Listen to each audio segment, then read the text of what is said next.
Gwalior police अधीक्षक की जन सुनवाई में एक पारिवारिक कलह से जुड़ा मामला पहुंचा है। करीब 1.25 महीने की नवजात बच्ची के साथ पहुंचे युवक विशाल मोगिया ने अपनी पत्नी राखी पर आरोप लगाया है कि उसकी करीब साल भर पहले शादी हुई थी। 1 महीने पहले ही उनको बेटी हुई है, लेकिन पत्नी उसे मेरे माता पिता के पास छोड़कर मायके रहने चली गई है।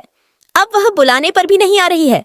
उसका कहना है कि यदि उसे साथ रखना है तो माँ बाप से अलग होना पड़ेगा। बच्ची को मेरी घरवाली छोड़ के गई है। नाम है उसका राखी। भाई साहब उसके क्या दूसरे व्यक्तियों के साथ नाजायज रिश्ते चल रहे हैं, तो उस कारण से वो घर में तहलका मचा के रखी है। सुबह शाम संध्या सवेरे ऐसे ही होता रहता है। नौटंकी करती है, वो घर में मरने की धमकी देती है, कहीं पटली पे चली जाती है, कहीं रोड पे निकलती है। एक बार रोड पे निकली तो पिताजी उनको पकड़ने के लिए गए, तो पिताजी में कार वाला दे गया, तो पिताजी के दोनों हाथ टूट गए। और अब उसके राखी के पिताजी हैं जो वो बोलते हैं कि अब तुम मेरे पास रहो, मेरी जो 2-3 गाड़ियाँ हैं तुम उनको संभालो और मेरे पास रहो, मेरी चमचागिरी करो। ऐसा क्यों कहते हैं? वो पता नहीं भाई साहब, वो ये बोलते हैं कि अब तुम अपने माता पिता की कब तक तुम वो करोगे, अब मेरे पास रहो।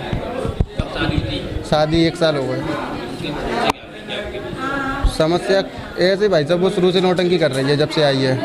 शुरू में हाँ भाई साहब की एसपी ऑफिस में शादी चंद्रवली नाके से। मैं मऊच बनवार का रहने वाला हूँ। बिक्की फैक्ट्री पे उनके कहने से रहने लगा हूँ। महिला चंद्रवली नाका।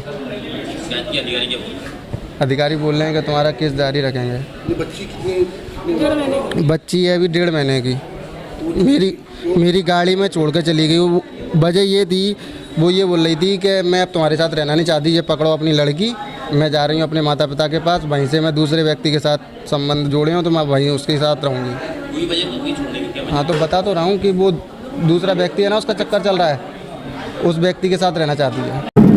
एक परिवार आया था जिसमें पति द्वारा बताया गया है कि उसकी पत्नी लगभग 1 माह के बच्चे को छोड़कर मायके रहने चली गई है और पत्नी द्वारा महिला थाने पे आवेदन भी दिया है, उनके विरुद्ध कार्रवाई करने के लिए धमकी भी दी है। इस संबंध में आवेदन देने आया था परिवार, उनको सुना गया और उनके द्वारा बताया गया 13 जुलाई तारीख लगी है परामर्श की महिला थाने में। 13 जुलाई को दोनों पक्षों को बुलाया गया है, दोनों पक्षों को सुना जाएगा, उनमें समझौता कराने का प्रयास किया जाएगा। अगर समझौता नहीं होता तो जो भी बिंदु आते हैं उन पर वैधानिक कार्रवाई की जाएगी। फरियादी द्वारा बताया वो कह रहा है काला हूँ मैं और उसकी अब फरियादी द्वारा कहा जा रहा है, लेकिन अब जांच के दौरान जांच की जाएगी और जांच के दौरान जो बिंदु आएंगे वही कार्रवाई की जाएगी।